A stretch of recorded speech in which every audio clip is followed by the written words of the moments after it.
ஆண்டவராகிய இயேசு கிறிஸ்துவின் இனிய நாமம் மகிமைப்படுவதாக. இந்த இயேசு எப்படிப்பட்ட ஒரு நிகழ்ச்சிக்கு உங்களை அன்புடன் வரவேற்கிறேன். இந்த நாளிலும் நாம் ஒரு சிறப்பு செய்தியை கேட்க போகிறோம். நம்மோடு கூட வந்திருக்கிற பாஸ்டர் விஸ்வாசம் ஐயா அவர்களை அன்புடன் வரவேற்கிறேன். இயேசு எப்படிப்பட்டவரோ என்ற இந்த ஊழியத்தின் சார்பாக உங்களை நான் வாழ்த்துகிறேன். இயேசு தொட்டார் என்ற தலைப்பிலே உங்களோடு கூட நான் பேச விரும்புகிறேன். லூக்கா 7ஆம் அதிகாரம் 11வது வசனத்திலிருந்து 15 வசனம் வரையில ஒரு சம்பவத்தை நாம் வாசிக்கிறோம். நித்திய ஜீவனான இயேசு கிறிஸ்து அவருடைய சீஷர்களோடு கூட சேர்ந்து நாயனூர் என்ற ஊருக்குள்ளே அவர் போகிறார்.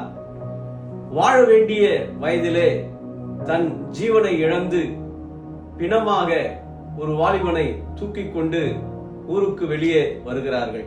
அந்த மகனுடைய தாய் அவள் தன்னுடைய கணவனை இழந்தால், தன்னுடைய எதிர்காலமான ஒரே மகனை இழந்தால், அவள் நம்பிக்கை இழந்தால், அழுது அழுது அழுது தன்னுடைய கடைசி சொட்டு கண்ணீரையும் இழந்தாள்.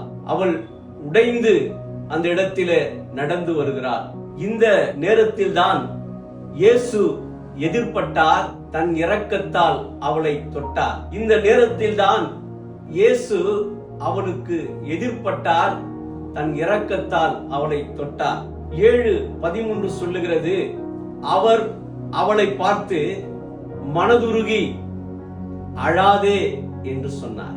அவள் தன் மகனை இழந்த போது அநேகர் வந்து அழுதார்கள். ஒருவர் கூட அவளை பார்த்து அழாதே என்று சொல்லவில்லை. என் அப்பன் இயேசு மட்டும்தான் அவளை பார்த்து அழாதே என்று சொன்னார். அழாதே என்று சொன்னவர் அவள் அருகில் வந்து பாடையை தொட்டார். சுமந்தவர்கள் நின்றார்கள். ஏன் சுமந்தவர்கள் நின்றார்கள்? கவனிங்க, ஏன் சுமந்தவர்கள் நின்றார்கள்?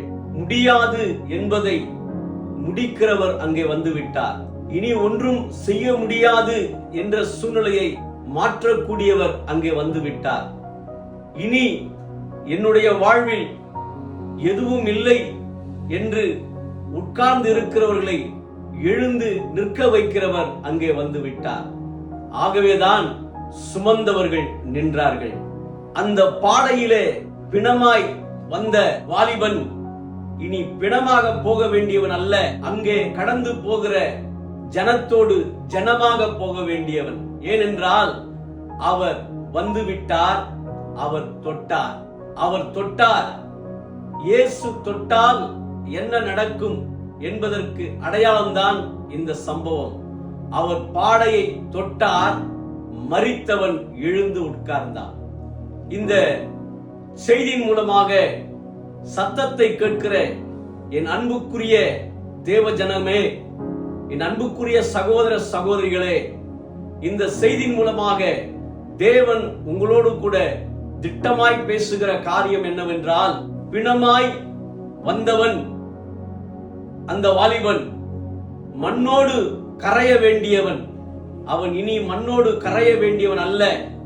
இயேசு எழுப்பினார், இயேசு புதிய வாழ்க்கையை கொடுத்தார், இயேசு எல்லாவற்றையும் செய்து முடிப்பார் என்ற சுவிசேஷத்தோடு, சுவிசேஷத்தை சுமந்தவனாக அநேக இருதயங்களோடு கரைய வேண்டியவன். அவன் மண்ணோடு மறைய வேண்டியவன் அல்ல, மண்ணோடு கரைய வேண்டியவன் அல்ல. இயேசு தொட்டார், இனி அவன் சுவிசேஷமாக, சாட்சியாக அநேகருக்கு இயேசு உயிரோடு இருக்கிறார், இயேசு உயிரோடு எழுப்பியிருக்கிறார் என்ற அந்த சாட்சியாக ஒவ்வொரு இருதயத்தோடு கரைய வேண்டியவன் அந்த வாலிபன்.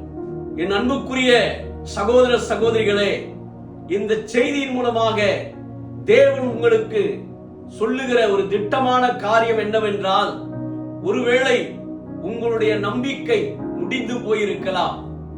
என் இயேசு உங்களை தொட்டால் அவர் புதிய நம்பிக்கையோடு உங்களை எழும்பி நிற்க செய்வார். உங்களுடைய வாழ்க்கையில சுகம் பலன் முடிந்து போயிருக்கலாம். மருத்துவர்கள் சொல்லியிருக்கலாம் இனி ஒன்றும் செய்ய முடியாது என்று. என் இயேசு உங்களை தொட்டால் நீங்கள் புதிய பலத்தோடு, புதிய சுகத்தோடு, புதிய நம்பிக்கையோடு எழுந்து நிற்க உங்களால் முடியும்.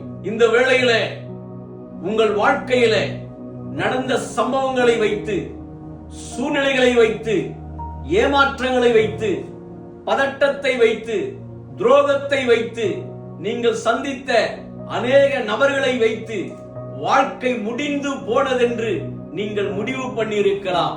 அந்த முடிவுக்கு ஒரு முடிவையும் கொடுத்து உங்கள் வாழ்க்கையில புதிய நம்பிக்கையோடு, புதிய மகிழ்ச்சியோடு, புதிய சந்தோஷத்தோடு, புதிய உற்சாகத்தோடு அவர் எழும்பி நிற்க செய்கிறவர் உங்கள் அருகிலே நின்று கொண்டிருக்கிறார்.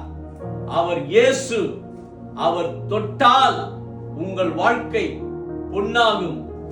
மண்ணாக வேண்டிய அந்த வாலிபனுடைய வாழ்க்கை எப்படி பொன்னாக மாறினதோ அதுபோல இந்த வேளையிலே என் இயேசு உங்களை தொட்டால் உங்கள் வாழ்க்கை பொன்னாக மாறும். அவரை நோக்கி பாருங்கள், உங்கள் துக்கம் சந்தோஷமாய் மாறும். உங்கள் வாழ்க்கையிலே மகிழ்ச்சிகள் வந்து சேரும். இந்த இயேசு எப்படிப்பட்டவரோ என்ற அந்த வார்த்தைக்கு பதிலாக தான் இந்த செய்தியை அவர் உங்களோடு பேசிக் கொண்டிருக்கிறார். அவரை எந்த சூழ்நிலையில் நீங்கள் பார்த்தாலும் அத்தனை சூழ்நிலையை மாற்றி என் இயேசு உங்களை ஆசீர்வதிக்க வல்லவராயிருக்கிறார். அவர் உங்களோடு கூட பேசிக் கொண்டிருக்கிறார். அவரை நோக்கி பாருங்கள், கர்த்தர் உங்களை ஆசீர்வதிப்பார். God bless you. Thank you. ஆண்டவராகிய இயேசு கிறிஸ்துவின் இனிய நாமம் மகிமைப்படும்படியான ஒரு செய்தியை நாம் கேட்டிருக்கிறோம். எனக்கு அன்பானவர்களே, இந்த இடத்துல அவர் சொல்லிக் கொண்டிருக்கும் போது எனக்குள்ளே ஏற்பட்ட ஒரு காரியம், லூக்கா 7ஆம் அதிகாரம் 13ஆம் வசனம். கர்த்தர் அவளை பார்த்து அவள் மேல் மனதுருகி அழாதே என்று சொல்லி.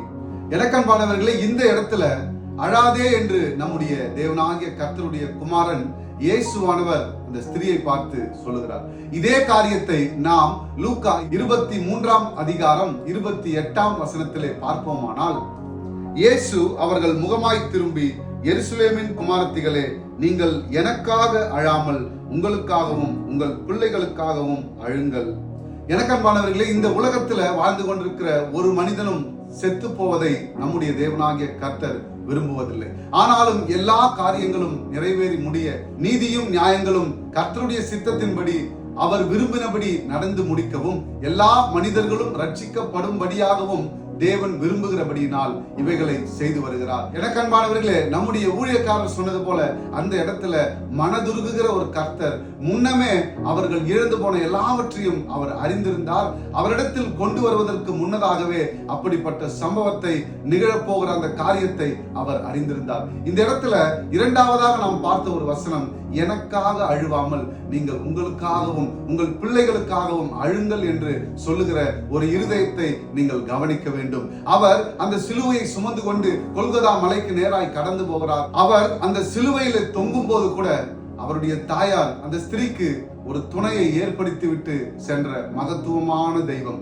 அப்பேற்பட்ட இயேசு கிறிஸ்துவை நாடுங்கள், என் தேவனாகிய கர்த்தரை தேடுங்கள். அவர் உங்கள் வாழ்க்கையிலே ஒரு அற்புதத்தை செய்ய வல்லவராய் இருக்கிறார். Thank you. God bless you.